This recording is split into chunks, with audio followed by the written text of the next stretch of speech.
भोली दादी जी यज्ञ के आरंभ से ही ईश्वरीय ज्ञान में थी। प्रारंभ से ही वे यज्ञ में भोजनशाला में सेवा किया करती थी। आबू आने के बाद बाबा ने उनको भोलानाथ के भंडारे की सेवा के निमित्त बनाया। वर्तमान समय से ईश्वरीय विश्वविद्यालय के मुख्यालय आबू पर्वत में ही रहती थे। सेवा प्रति उनका इतना प्यार है कि वे वृद्धावस्था में भी अथक होकर सेवा में सदा लगी रहती थी।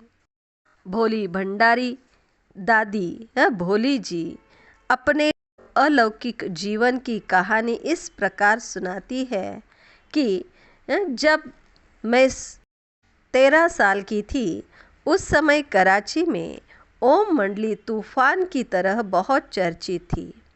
उसे कोई शांति का स्थान कहकर उससे चिपक जाता था और कोई बिगाड़ने वाली मंडली कहकर कुप्रचार में लगा रहता था। कम आयु में ही मेरी शादी एक संपन्न परिवार में हो चुकी थी, परंतु मेरे ससुराल वाले दहेज की कमी के कारण मुझे बहुत तंग करते थे, मुझसे बहुत काम कराते थे।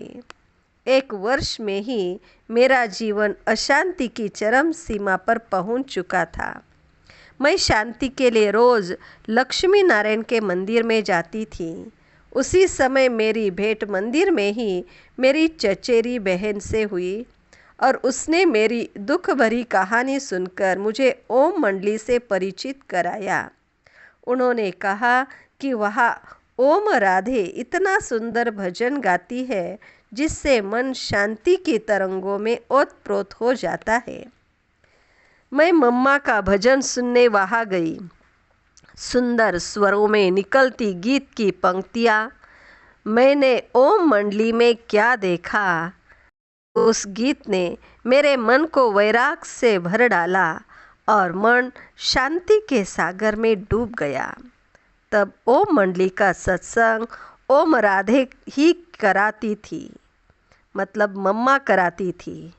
मुझे ध्यानी बहन ने योग कराया तो बहुत चैन मिला और निर्णय कर लिया कि शेष जीवन की घड़ियां अब यही बीतेंगी।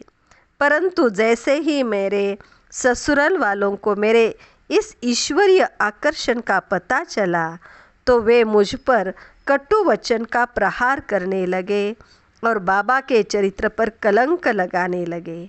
इतना ही नहीं, वे मुझे वहाँ जाने से रोकने लगे और अनेक सुख सुविधाओं का लालच देने लगे। परंतु मेरा मन तो प्रभु प्रेम में रम चुका था। ये देखकर वे मुझे कराची से हैदराबाद ले गए ताकि ओम मंडली से मेरा संपर्क टूट जाए। 3 वर्ष तक मैं हैदराबाद में रही। हैदराबाद में ही मेरे माँ बाप रहते थे। वहाँ पर मेरा मन बाबा से मिलने के लिए बहुत ही बेचैन रहता था। एक दिन जब घर के सभी लोग मंदिर गए हुए थे, मैं अपने माँ बाप के पास गई और अपनी दुख भरी कथा सुनाई। मेरी करुण दशा पर मेरी माँ के नयन भर आए और उन्होंने मुझे धैर्य दिलाते हुए दोबारा वहाँ न भेजने का आश्वासन दिया। उसी समय मेरी सास 5 माताओं के साथ वहाँ पहुँची और उन्होंने मुझसे अच्छा व्यवहार करने का वचन दिया और मेरी माँ के आगे हाथ जोड़कर मुझे वापस ले गई। मेरा मन ससुराल में न लगा। मैं फिर माँ के पास आ गई और फिर कभी ससुराल नहीं गई। मुझे याद है जब हैदराबाद से तड़पण भरे पत्र बाबा को लिखती थी, बाबा आप मुझे कब बुलाएंगे, मेरी इस नैया के खिवैया तो आप ही है। अगर आप मुझे शरण नहीं देंगे तो मैं बिनु नीर मीन मतलब पानी बिना मछली की तरह मर जाऊंगी। तब बाबा के बहुत ही धैर्य व सांत्वना देने वाले पत्र मुझे मिलते थे। वे पत्र ही मेरे सहारे थे। एक रात 12 बजे की गाड़ी से मैं अपने माता पिता सहित बाबा के पास आ गई और रोते रोते बाबा से मिलते हुए मेरे मुख से ये शब्द निकले थे, बाबा मैं कहाँ जाऊँ, आप मेरी रक्षा करो। मेरे इस आलाप को सुनकर उस दया के सागर का कंठ करुणा से भर गया था और देखने वालों ने उनके नैनों में चमकते हुए 2 मोती देखे थे जिनमें मेरे भविष्य की तस्वीर थी। बाबा ने मेरे लिए एक अलग मकान लिया और मैं अपने माँ बाप के साथ वहाँ रहने लगी। मैं रोज़ सिलाई सीखने और ज्ञान श्रवण करने ओम मंडली में जाती थी। अब मेरे जीवन की कलियाँ खिलने लगी थी। तब मेरी एक छोटी बच्ची भी थी। मेरा कर्म खाता समाप्त नहीं हुआ था। एक दिन प्रातः 4 बजे मेरा पति 4 व्यक्तियों सहित मकान में घुस आया। मेरी गोद में बच्ची थी, उसको दूर फेंका, मेरे माँ बाप को पीटा और मुझे 80 सीढ़ियों से घसीटते हुए नीचे ले आया और कार में डालकर अपने घर ले गया। मेरे कपड़े फट चुके थे, सिर से खून बह रहा था और मैं बाबा बाबा कहकर चिल्ला रही थी। उस समय सुबह के 6 बज चुके थे। घर जाने के बाद मेरे पति ने मुझे बहुत प्रलोभन दिया। उधर मेरी माँ पुलिस में खबर कर आई थी। लगभग 10 बजे सूबेदार आ पहुँचा। सारी जांच करने के बाद घोड़े गाड़ी में बिठाकर मुझे वे कोर्ट में ले गए और मुझसे सारी बात पूछी गई। फिर तो केस चला और पति ने कई उल्टी सुल्टी बातें की। केस 3 साल तक चला। फिर मेरे ही पक्ष में फैसला हुआ। तब मैंने अनुभव किया कि शिव बाबा मेरे द्वारा ऐसी ऐसी बातें जज को कहलवाता था कि जिनका मुझे ज्ञान भी नहीं था। इस प्रकार मेरे गम के बादल छंट गए और जीवन में सुख शांति का सूर्य उदित हुआ। मुझे बाबा का स्नेह व मस्तक का तेज बहुत आकर्षित करता था। मैं सोचती थी कि कितनी सौभाग्यशाली हूँ मैं जो भगवान के साथ रहती हूँ, कानों से उनके मधुर बोल सुनती हूँ और नैनों से उनका हर चरित्र देखती हूँ। प्रश्न पूछा कि आप यज्ञ में क्या सेवा करती थी? तो जवाब दिया, बाबा ने मुझे 35 छोटे छोटे बच्चों को संभालने की सेवा दी थी। उनकी पालना मैं कई वर्षों तक करती रही।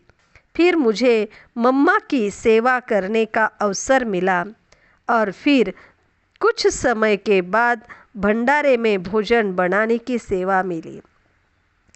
तब मैं 350 भाई बहनों का भोजन बनाया करती थी और कुछ समय के बाद पूरे भंडारे की जिम्मेवारी ही बाबा ने मुझे दे दी और साथ ही साथ अथक भव का वरदान भी दिया।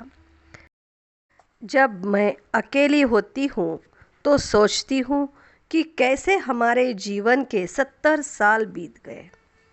जीवन में सब कुछ देखा, भगवान का असीम प्यार भी देखा और शिक्षाओं से श्रृंगार करते हुए भी देखा। बाबा की अनूठी मस्ती भी देखी और राजाई शान भी। बाबा रोज़ मुझे वरदान के 2 बोल ज़रूर बोलते थे। रोज़ किचन में 2 बार बाबा आते थे। मैंने बाबा को कहा हुआ था कि बाबा आप किचन में रोज़ चक्कर लगाने ज़रूर आओ। तो बाबा रोज़ आकर मेरी पीठ थपथपाते थे तो मेरे नयन भर आते थे और सारी थकान मिट जाती थी। बाबा रोज़ मुझे वरदान के 2 बोल ज़रूर बोलते थे। कभी बाबा आकर कहते थे कि बच्ची बहुत सेवा करती है, अमर रहो बच्ची। कभी कहते थे कि तुम तो अखंड ज्योति हो, क्योंकि मैं बहुत कम सोती थी। कभी कहते थे तुम अथक हो, ऑलराउंडर हो। बाबा का मुझसे असीम प्यार था। बाबा मुझे कहा करते थे कि बच्ची, जब भी आवश्यकता हो इन्हीं किचन के वस्त्रों में मेरे पास आ जाया करो। जब कोई मददगार नहीं होता था तो बाबा कहते थे कि बच्ची, अगर बाबा सोया भी हो तुम आकर उठा दिया करो। ऐसे थे जान से भी प्यारे बाबा। तो आज 18 जनवरी के दिन भी बाबा किचन में गए थे और मुझसे कहा था कि बच्ची, मैं आया हूँ, ऐसा नहीं कहना कि बाबा आया नहीं। मुझे क्या पता था कि बाबा के ये साकार के आखिरी बोल होंगे और दोबारा वो मन को मोह लेने वाली आवाज़ सुनाई नहीं देगी। परंतु आज भी अव्यक्त रूप में बाबा रोज़ वैसे ही किचन में आकर चक्कर लगाते नज़र आते हैं। बाबा के अव्यक्त होने पर मैं स्वयं को अकेला महसूस किया करती थी। एक दिन की बात है, मेरी तबीयत इसी चिंता में बहुत खराब हो गई।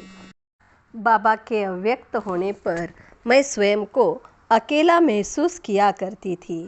एक दिन की बात है, मेरी तबीयत इसी चिंता में बहुत खराब हो गई और मुझे अहमदाबाद इलाज के लिए भेजा जा रहा था। उसी दिन अव्यक्त बाबा आए थे। बाबा ने मुझे बुलाकर अपने पास बिठाकर मेरे शरीर पर हाथ फेरा और कहा, बच्ची, तुमको माया नगरी में नहीं जाना है। बाबा तुम्हारे लिए वतन से दवाई भेजेंगे। बाबा ने तब मुझे बहुत प्यार किया। बाबा की दृष्टि और प्यार पाकर मेरा स्वास्थ्य ठीक हो गया और मैं अहमदाबाद नहीं गई। तो भारत माता शिव शक्ति सेना गाई हुई है। वंदना पवित्रता की ही की जाती है। तुम माताओं को वंदे मातरम कहा जाता है क्योंकि तुमने श्रीमत पर भारत को स्वर्ग बनाया है। और बाप कहते हैं, मौत तो सबके सिर पर खड़ा है, इसलिए अब यह एक जन्म पवित्र बनो और बाप को याद करो तो तुम सतो प्रधान बन जाएंगे। शिव भगवान वॉच।